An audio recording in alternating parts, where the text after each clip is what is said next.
बिस्मिल्लाहिर्रहमानिर्रहीम अस्सलामुअलैकुम जी। Welcome to another vlog YouTube family. जा रहा हूँ जी गांव की तरफ। पहले कज़न साहब को पिक करना है। आज ये कैन लेके जाना है क्योंकि ट्रक वाले भाई ने आना है। उन्होंने मुझे कहा कि डीजल शाजी लेते हैं, फिर हिसाब किताब में हम कर लेंगे। कज़न के घर के बाहर आ गया हूँ। कज़न का घर 9 साल से ही बन ही रहा है, बनता ही जा रहा है,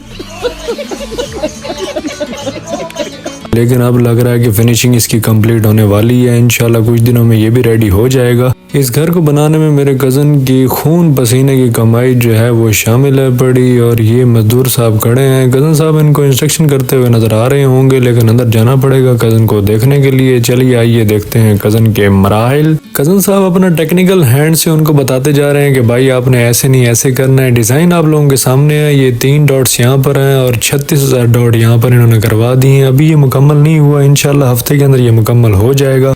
कज़न की समझाने के बाद जो मजदूर है वो कंफ्यूज हो गया कि भाईजान कैसे करना, लेकिन कज़न बार बार उसको समझा रहे हैं कि भाई आपने ऐसे करना। वो कह रहे शाहजी मुमकिन नहीं है, लेकिन हम कोशिश ज़रूर करेंगे। रूटीन के मुताबिक 2 लीटर पेट्रोल जी डलता जा रहा है। पेट्रोल डलने के बाद हमने निकलना है गांव की तरफ। और जो डीजल बॉक्स मेरे साथ है पड़ा वो हम वहीं जाके अपने चक के डीजल पंप पे डलवा लेंगे। पहुंच गए हैं जी चक वाले पंप की जानिब। और ये मैंने भाई को 15 लीटर का ऑर्डर लगा दिया है। मैंने कहा भाई ने 15 लीटर डाल दें। हमारा ट्रक वाला भाई वहाँ खड़ा है, तो जाते ही हमने उससे काम लेना है। तो तकरीबन ये 15 लीटर हमारा कंप्लीट होने वाला है और ये हो गया। वैसे तो ये कैन हमारी तकरीबन 30 लीटर की है, तो इसमें 15 लीटर डलवाया तो ऐसा तो पता लग रहा है कि कुछ गया ही नहीं है इसके अंदर, लेकिन ये हाफ हो चुकी है। अब कज़न और मैं आ गए हैं माहर की दुकान पे कोई बिस्किट और पानी पीने के लिए। चक में वाहिद यही दुकान है जिसके पास फिल्टर का पानी होता है और ठंडा होता है और सारे किस्म की चीज़ें जो है यहाँ पर हमें मुहैया हो जाती हैं। ये हमारा जी डीजल पड़ा है और हम निकल आए हैं ज़मीन के पास। और ये ट्रक वाले भाई को मैंने डीजल दे दिया है। ये जो बचा ट्रक वाला है बड़ा, ये हमारा एक दोस्त है यहाँ पर बिलाल, उनका बेटा है बड़ा और उन्हीं का ट्रक है बड़ा। उनके साथ हिसाब किताब बनता जाएगा। और ये डीजल जो है भाई ने तकरीबन डाल लिया है पूरा का पूरा। अब ये चलाएंगे और मौजें मारते हुए इसको कंप्लीट कर देंगे। मैंने छोटे भाई से पूछा, मैंने कहा भाई कितना डीजल ये पी लेती है घंटे के अंदर? तो उन्होंने कहा जी 5 से 6 लीटर। मैंने कहा यार गाड़ी तो आपकी छोटी है बड़ी, यानी कि 480 है। उसने कहा जी ये माहौल के मुताबिक चलता रहता है, जितना जोर लगता रहेगा उतना ही गाड़ी पीती रहेगी। मैंने कहा चलो देख लेते हैं कितना पीती है।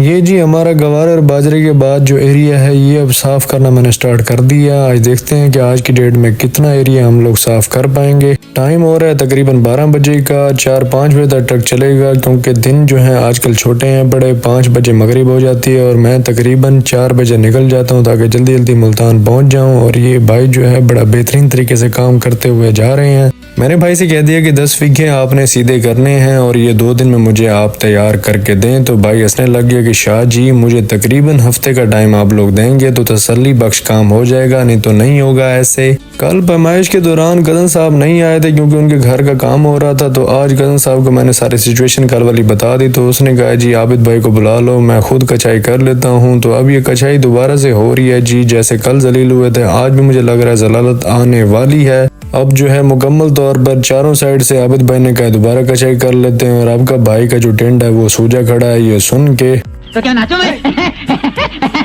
पानी जो है मैंने 1 क्यारा में छोड़ा हुआ है। ये क्यारा जो है कुछ दिन पहले माहरों के ट्रक से मैंने करवा लिया था। अब ये बिलाल भाई का ट्रक आगे लगवाया है। ये 2-1 बीघे जो है मैंने सीधे करवा लिए थे। उसके बाद मैंने इसमें पानी छोड़ दिया क्योंकि पानी लगने के बाद जो है इसमें सुकून से लेजर जो है कम टाइम के अंदर हो जाएगी। ट्रक वाले भाई जख्मी गाने लगा के सुन रहे हैं।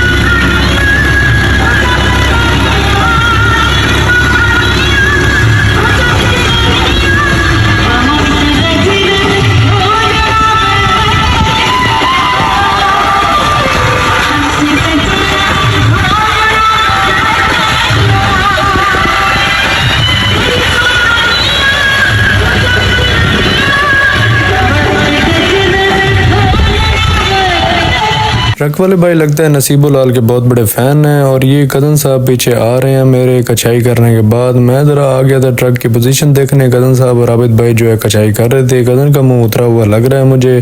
कल मेरा भी कोई ऐसा ही हाल था जब पटवारी ने कहा कि आपकी ज़मीन नहीं बनती और पिछले पटवारी ने कहा था कि ज़मीन बनती है। क्या बोला तूने? ये हमारा बाजरा जी खड़ा है और ये गवारा भी, इसको भी सफाई करनी है, यानी कि इसको भी सेल आउट का कोई निज़ाम बनाते हैं।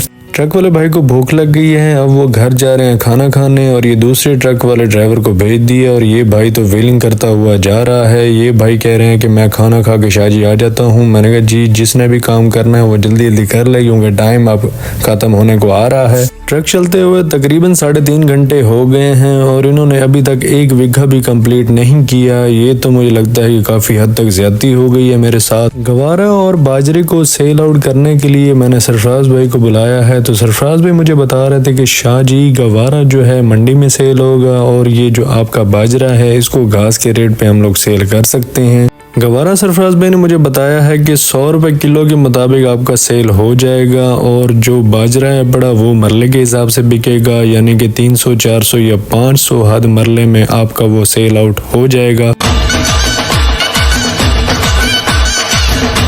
टाइम हो गया 5 बजे का। मैंने कज़न को कहा, मैंने कहा चलिए निकलिए भाई, बहुत देर हो गई है। कज़न ने कहा ओके हो गया। मैंने माहर से पूछा कि भाई आपके पास कोई बीज पड़ा है, तो माहर ने मुझे बीज दिखाया और ये भी बताया कि 6,000 रुपये 50 किलो की बोरी के साथ आपको दे दूंगा और मार्केट रेट जो है वो 8,000 रुपये चल रहा है फी बोरी के हिसाब से। 2,000 रुपये का काफ़ी फ़र्क है बड़ा, क्योंकि वो कंपनी का सीड होता है और ये घर का बीज है बड़ा, तो मैंने इसको फाइनल कर दिया है। फुल स्पीड के साथ भगाते हुए मैं मुल्तान पहुंच गया हूं और इसी स्पीड की वजह से हम दोनों के मुंह जो है पहाड़ी बकरों की तरह नजर आ रहे होंगे आपको कि मुंह के ऊपर इतनी मट्टी है कि बस देखा ही नहीं जा रहा। और कज़न साहब को मैंने कहा कि भाईजान आप उतर जाओ, आपका घर आ चुका है। कज़न को उसके बेंगेलों पे छोड़ के मैं भी निकल जाऊंगा घर की तरफ। दरवाजे इसके खुले हैं पड़े क्योंकि अभी तक मजदूर जो है काम करते जा रहे हैं और ये दरवाजे पे एंटर होते मर्सिडीज सामने आ गई। घर आते आते आज फिर रात हो गई, मैं काफ़ी लेट हो गया हूँ। चलिए खैर कोई बात नहीं, वक्त के साथ साथ ये चीज़ें भी सेटल हो ही जाएंगी। आप लोगों से यही गुजारिश है कि दोस्तों अपना बहुत सारा ख्याल रखें और अपने भाई को दुआओं में याद रखें। मेहनत करते रहें, मेहनत करने में इंशाल्लाह इंसान बड़े अच्छे मकाम पे पहुंच जाता है। और ये आपका भाई मटिया आपको नज़र आ रहा होगा। अल्लाह हाफिज़ हो नासिर।